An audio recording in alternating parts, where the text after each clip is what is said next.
نبی اکرم صلی اللہ علیہ وسلم نے ایک مرتبہ 3 دفعہ قسم کھائی، واللہ لا یؤمنو، واللہ لا یؤمنو، واللہ لا یؤمنو، خدا کی قسم وہ شخص مومن نہیں، خدا کی قسم وہ شخص مومن نہیں، خدا کی قسم وہ شخص مومن نہیں۔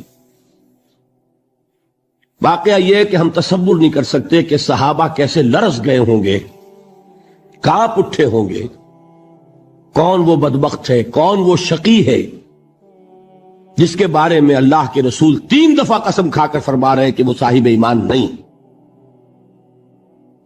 قیل من یا رسول اللہ، کسی نے ڈرتے ڈرتے پوچھا ہوگا اے اللہ کے رسول کس کے بارے میں ارشاد فرما رہے ہیں؟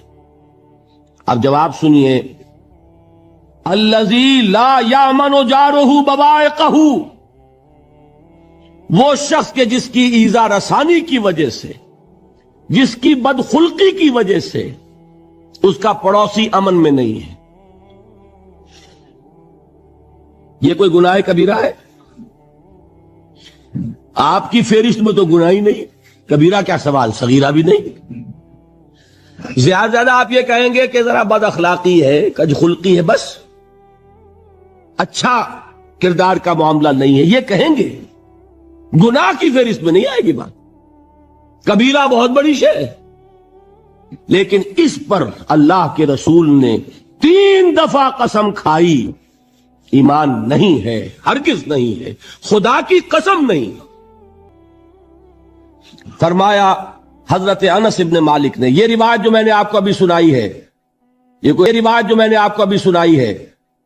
کوئی ایسی ویسی روایت نہیں ہے، متفق علیہ ہے، بخاری اور مسلم دونوں میں موجود، ٹھیک ہے۔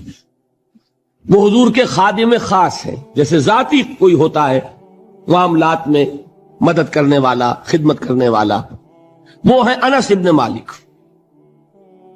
چونکہ ان کا تعارف ہو گیا ہے رضی اللہ تعالیٰ عنہ، تو ایک بات پہلے اور سنا دوں، جو بچہ اپنے اس بچپن سے لے کر 9 برس کی عمر تھی جب آئے حضور کے پاس، انتقال کے وقت عمر کتنی ہوگی؟ 19 برس، 10 برس حضور کی خدمت میں رہے۔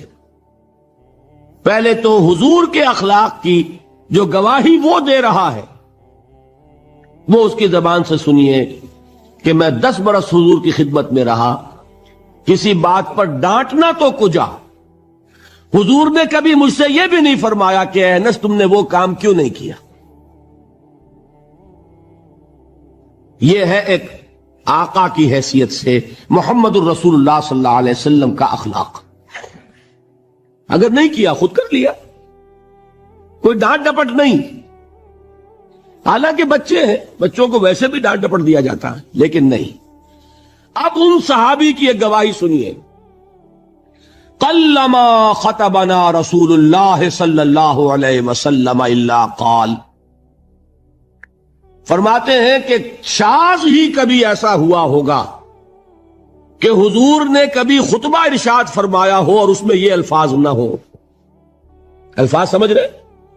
جب بھی خطبہ دیتے تھے آپ یہ الفاظ ضرور فرماتے تھے، شاذ کبھی رہ جائے تو رہ جائے، قلما خطبنا رسول اللہ صلی اللہ علیہ وسلم الا قال، کیا فرمایا؟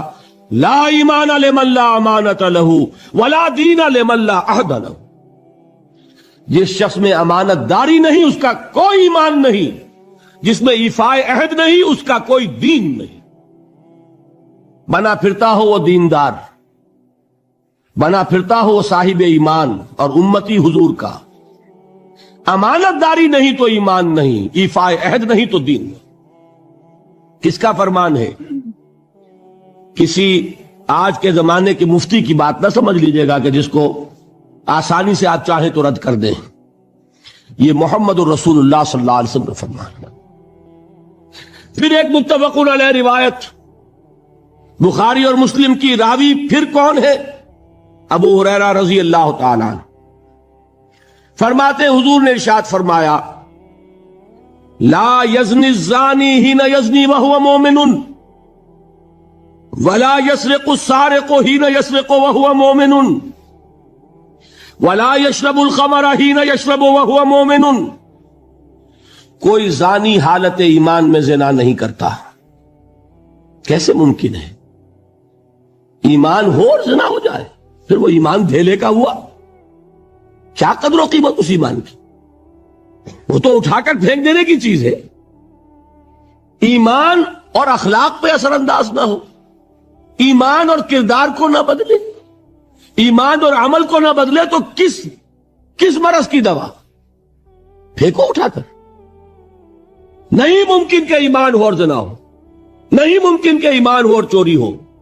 لا یسرق السارق حین یسرق وہو مومن، کوئی چور حالت ایمان میں چوری نہیں کرتا، کوئی شرابی حالت ایمان میں شراب نہیں پیتا۔ ولا یشرب الخمر حین یشرب وہو مومن، کوئی شراب پینے والا وہ مومن نہیں ہوتا جب وہ شراب پی رہا ہوتا ہے، اس وقت اس کے دل سے ایمان نکل جاتا ہے۔ اب دیکھیے یہاں کیا میں نے کل بتایا تھا نا، مغالطے کیا ہو گئے؟